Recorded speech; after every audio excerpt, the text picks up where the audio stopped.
Jenny, first, thanks of all for having me. And it was really great over the years when I lived in Atlanta from 2005 to 2010 to be part of the Chinese American community, to celebrate the Lunar New Year together. Being Chinese in America is a special thing. Me being either a first generation or a sixth generation Chinese American. The one thing that I think my parents and my grandparents on both sides taught me was to remember family. So this is, as I said to you earlier, this is like all of us together, one big family here today, as we talk about something that's important here, and that is the right to vote. And it's something special. And I like that you were going through that with those who are here. How do you register to vote? How is it that you might do an absentee vote? How might you go vote in person? And it was something that in my family, my mom, who was born in China, my father, who was born in Chinatown, San Francisco, they would always go and vote. It was something that, okay, Richard, we're sitting down, we're going through the choices, we're going to walk across the street to somebody else's garage, and we're going to vote. And they did it every year, and they would take great responsibility in doing it. So I really appreciate you focusing on the importance, right, of those who can and will register and will vote to do so. And so I applaud you for doing that. It's a great American right that we get to enjoy, amongst many other things, but that's great. And I do miss Atlanta, and I do miss the fun times that we did have. So thank you for having me. Oh, you're welcome. So speaking of voting our right, and I just maybe I just have a question to start from there, and then we can ask other questions. So Asian Americans and especially Chinese Americans, the voter registration as well as voter turnout is very low. It's very lower than I think we had some data showing is around 50%, but the Chinese Americans maybe in the low 40s. So and that's why we're trying to encourage. So based on your experience, as you mentioned, you started very young when watching your parents they go vote. What kind of activities or actions we can take to encourage more Chinese Americans to go out there and vote? I think the first thing, that we have to remember is most often voters who are of Asian descent, English is not their first language. They were born in another country. 2 out of 3 of Asians in America are born in another country.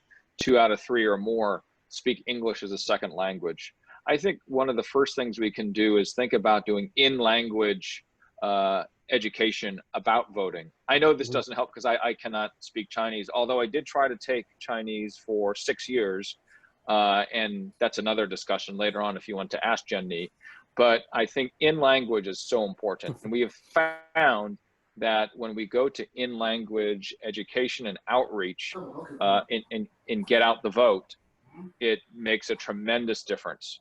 And I am part of a group called APIA Vote, and it's about getting more Asian Americans to vote. So I applaud what you're doing, and I know that in-language outreach is really one of the essential services that we can work on and that we can provide to get more Asians in America, Asian Americans to vote across the country. Because the bottom line is, in many, and look, I think the argument that you understand, Jenny, is that why should I vote? What do I get out of it, right? Why is it that I want to go through this process, which maybe in my origin country, voting wasn't a tradition, right? So it's a brand new tradition here, potentially. Yeah. And we have to start that as the first generation. So that's my grandparents. When they came here, they had to teach my mom to vote. And then my mom had to, show me how to vote. And so I think that sort of generational lead by example is super important. So yeah, in language services, what do I get out of it? And there's a lot of different reasons why it's important, because I think many voters, Asian Americans included, it's not a tradition passed down from the grandparents, number one. Number two, what do I get out of it? And the deal is, like, in states like Georgia, in cities like Atlanta, in states like Florida, that right next door, in states like North Carolina, Asian American votes, if they go one way or the other, can change the outcome. There are what people don't know, Jenny, being in Atlanta, excuse me, is you have 500,000 Asian American votes. And if they go one way or the other, potentially, right, that can change the outcome of an election. That's huge. Yeah, I think that is especially true this year with the current political situation here. Okay, so let me follow up with that question. You mentioned about one is not a tradition, two is the what do I get out of it, right? So can you give us like a few words just to say what do we get out of this by I mean, what do we get out of voting? So first of all, there's clearly the local outcomes. For me, growing up in California, there was this big Proposition 13. My mom was a school teacher, and because it passed, all I knew as a 7th grader was that all of a sudden my mother would have less money to teach. She would get paid less. It was about property taxes. And I couldn't vote because I was in the 7th grade. But then all of a sudden, you can affect what your family is going through. When we talk about healthcare, there's certain healthcare services that are available federally, state, and local, right? And often, depending on the state you're in, you can affect the outcome of that. And the thing about also voting is, if you declare, depending what you decide to volunteer, certain information, you also can say, yes, I am Asian American or Chinese American. And then all of a sudden on the polls, who voted, right? Then they say, oh, look at how many Asian Americans voted. Look how many Chinese Americans voted. Then when we're on TV, we get the data. Then when others get the data, they say, oh, we need to address their needs. We need to address what that community needs. Another good example of that, Jenny, is the census. I know we're not necessarily here to talk about these things, but the census is an important, from the 2010 to the from the 2000 to the 2010 census. The reasons why the Asian Americans were the fastest growing group was because finally there was an outreach to Asian Americans to do the census. And then what happened is all the local, state, and federal agencies started to allocate more money for services to our communities because the census counted us. It's the same thing with voting, because when you do the exit polls, or when you self-identify as being Chinese American or Asian American, you are now raising your hand, not individually, but collectively, so that politicians and organizations will aim resources to help these communities. Also, when it comes to the politicians, one question that's often asked is, they're not talking to me. They are not talking to me. They're talking to other people. They're talking to the other communities. And the only way that we'll start to let them know to talk to me, people that look like me, is by voting. It starts there. And it may not be for me, but it might be for the next generation or the generation after. But it's got to start somewhere. And you may not feel it immediately, but over time, you will. And it's that sort of energy. Look, you're in Georgia. It's one of those great states that has the great tradition of voter registration, of getting out the vote, because of the strength of the African American community that has brought this tradition, because they've had to, after, decades, centuries of being held back. And because of that, there's that strong tradition of going to vote.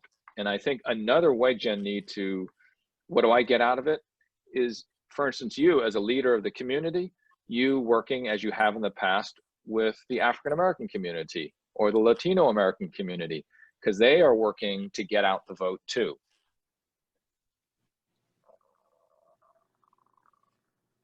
That's great information. Great answer for that. So I understand that you grew up in San Francisco and in some of the disadvantaged neighborhood, and you had a very interesting childhood. Can you share some of the information with us? Yeah. Where do you want to begin? Or did you talk to my mom? Did you talk to my mom? Is that what you did? Yes, I did.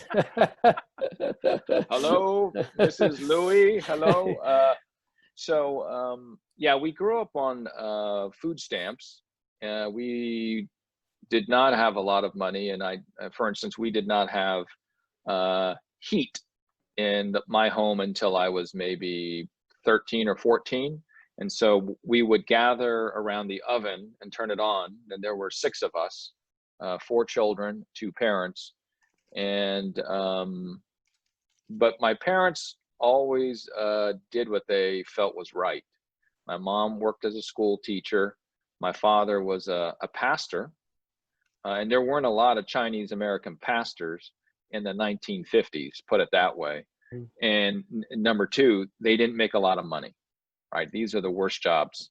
And my mom decided to quit her job to take care of the 4 children. And my dad was a pastor. So you can imagine, we didn't have a lot of money. And, but the key thing is, a lot like many Asian American families, is they followed their heart in so many ways, and they took a risk. My grandparents coming here took a risk. My father's parents came to America illegally. He lied about his last name. But he did it because he knew he didn't want me to be like him. He was a poor Chinese farmer in Guangzhou, and he got up as a very young man and lied and came on a boat to California, so that my father and myself would not be a poor Chinese farmer. And so, Jenny, I often say to my grandfather, thank you.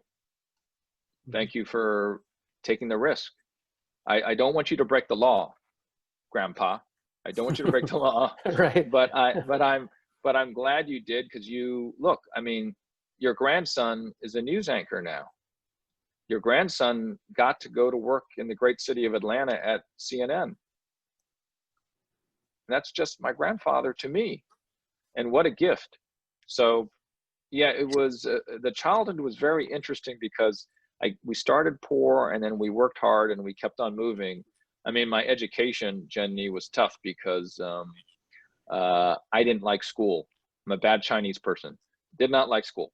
And so I almost got kicked out of high school twice. And the only reason why I graduated is because my mom, as a school teacher, came to speak to my principal. And my principal said to my mother, he said, you're a school teacher, I'm a school teacher, and therefore I will look after your son. So the principal came to me and said, Richard, your mom came here today and she cried because she's worried about you. And then I stopped, Jenny, if your mom cries, you know. They draw your attention, right? Oh, yeah. So I was like, okay. Mm-hmm. I listened to the principal, and I said, okay, my mom doesn't like to cry in public, but she did. And so the principal said, if you work hard, Richard, I will help you graduate. And so what he did, so you had to graduate with 200 credits. It was the rule. Mm-hmm. But even if I finished the year when everybody graduated, and then I went to summer school, after everybody already graduated, right? The summer after, I would still only have 195. So I would still be 5 short. So he said, Richard, I will make a special deal with you because your mom is a teacher and I'm a teacher. And he said, you can graduate with 195. If you go to summer school, you can walk with everybody else. And it was because, you know, my mom, even though she knew it had been tough, because it was tough because of money, it was tough because, you know, I was son number 3 and I was just as tough as the first 2 sons, or maybe more difficult. They graduated with no problem. I didn't. They definitely worked hard to get me through. You went on to a great school in California. Well, not, you know, it wasn't that easy. So after high school, I did not go to college. Mm-hmm. I don't know. What if your children didn't go to college? What would you do? Slap them in the lock face. them up. Slap them in the face. Yeah. So what my parents did, I told them I'm glad they didn't slap me in the face, nor would I, but they did support me still. And I worked at Mrs. Fields Cookies for 5 years, and then went to community college, City College of San Francisco, for 1.5 years. And then after that, I transferred to Berkeley after that to finish out my 2 years. And the interesting thing about Berkeley is they rejected me. I applied to 2 schools. And when Berkeley rejected me, I wrote a complaint. And I said, hang on a second. I'm older. I went to community college. And the way that our system is in California, it says that's the way it is. If you're an older student and if you go to community college, the 4-year universities are supposed to take care of you. So I wrote a letter that said, hang on a second. And then 2 weeks later, I got the fat envelope and they let me in. And that was the end of it. Well, the great thing about it that I went with the moments that were so special to me was not only graduating finally as an older student, but it was when I went back to give the commencement speech at my city college, and then to give the commencement speech at UC Berkeley. And those, when I got to go back and do that, it felt like I had worked it so hard and things had finally happened. And I really appreciated the teachers and the professors that helped me along the way. So that was not the easy part at all, Jenny. It was, but once I decided to go back, I really enjoyed education.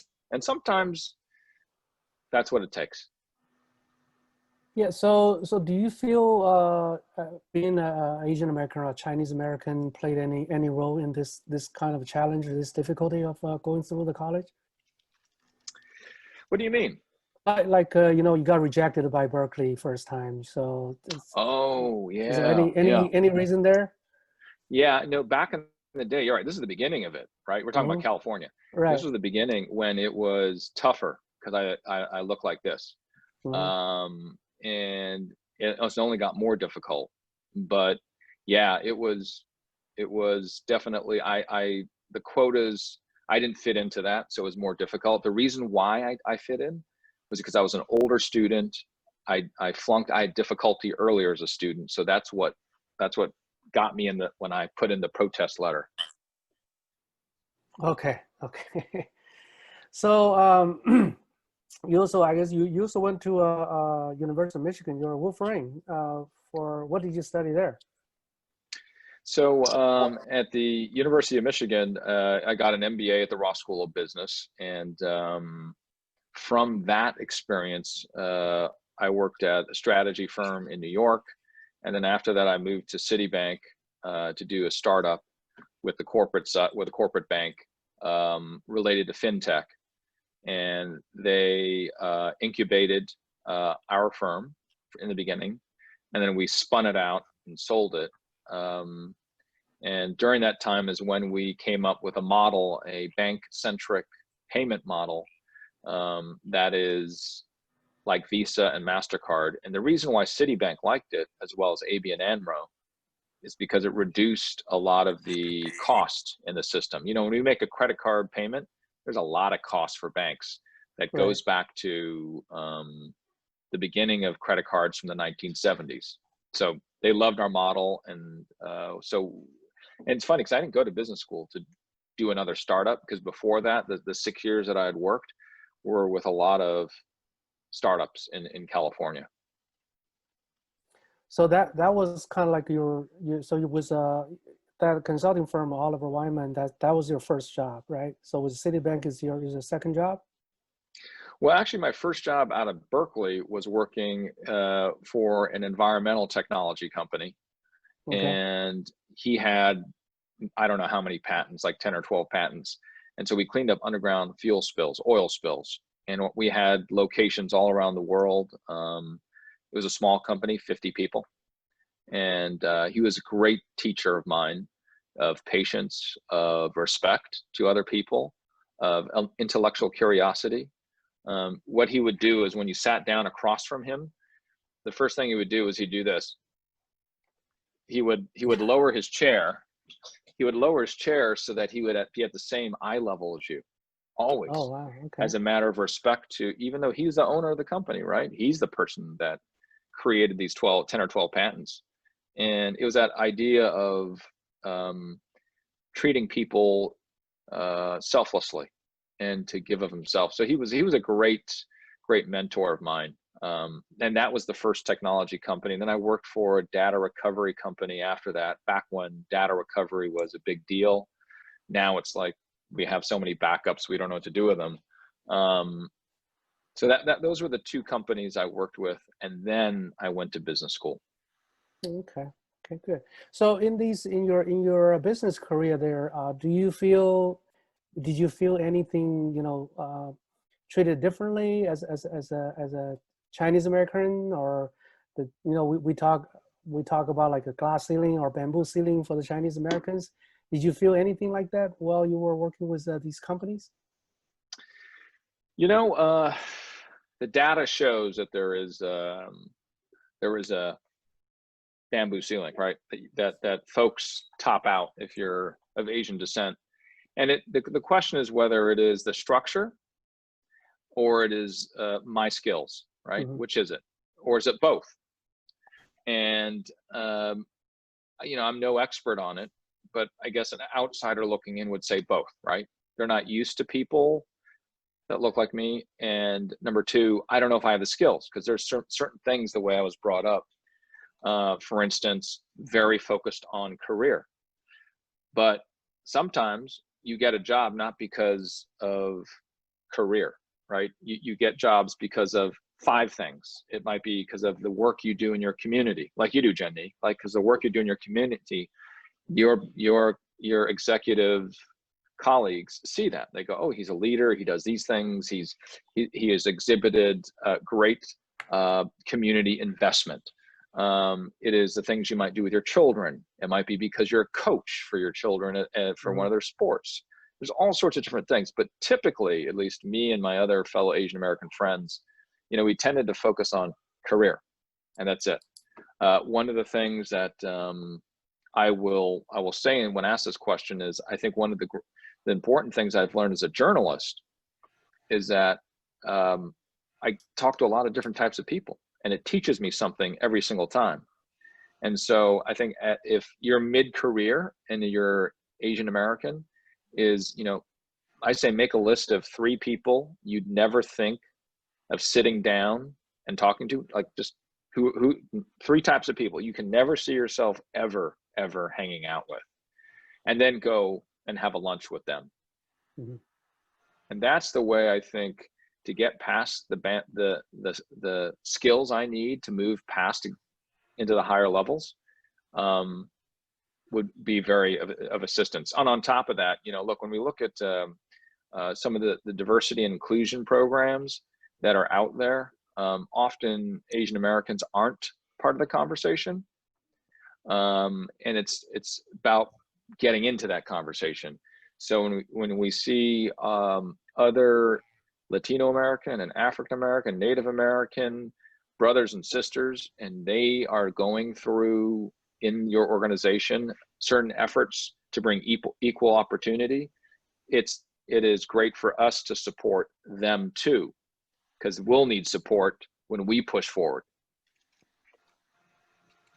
So I guess that's where, you know, you mentioned earlier, the voting, you know, becomes so important, right? It's not only from your organization within, but also from the outside, you know, the overall political system and the government policy that will affect your career growth as well, right? Right. That's right, together. Yeah. So let's talk about the news media. Since your last 20 some years, it's been the news media. Yeah, no, 15, 17 years. Yeah. 15, 7 years. Okay. So I think it becomes particularly important, you know, the news media is the news right now, right? So it becomes particularly important in the last few years. So what do you see the role of news media in the democracy or in the American political system? This is a really amazing place, the press or journalism is in the Constitution. And it is that idea of focus on truth. It is one of the amazing jobs that, you know, if I were you to say, hey, Richard, where's your job listed? It's listed in the Constitution. And the idea of free speech gives us the foundation to democracy, that we focus on truth, we focus on equal opportunity, of the right to happiness, the right to live in a place that has a higher goal. And I think journalism has been challenged in the last 5 years, and we are not perfect, but our job to bring you and everybody else what are the facts and what are the contexts is super important. And Jenny, if you were to guess, how many journalists are killed every year worldwide? 50? Close, 70. 70. Okay. Roughly 70 journalists. And the State Department will have me travel to different parts of the world to talk about journalism. So I've, you know, been to the Middle East, I've been to Asia, I've even spoken about journalism in China, in Wuhan specifically, and also in South America. And wherever I go to talk about journalism, being an American, they're always saying, hey, Richard, how can you help us? How do we make journalism stronger in our country? But now people have been asking me, Richard, are you okay in America as a journalist? And that idea of what we stand for, because, you know, I think we all can, in most cases, I mean, I feel very grateful to be here, you know, and journalists work really hard. Whenever a journalist dies, I know that they think of the United States and journalists in the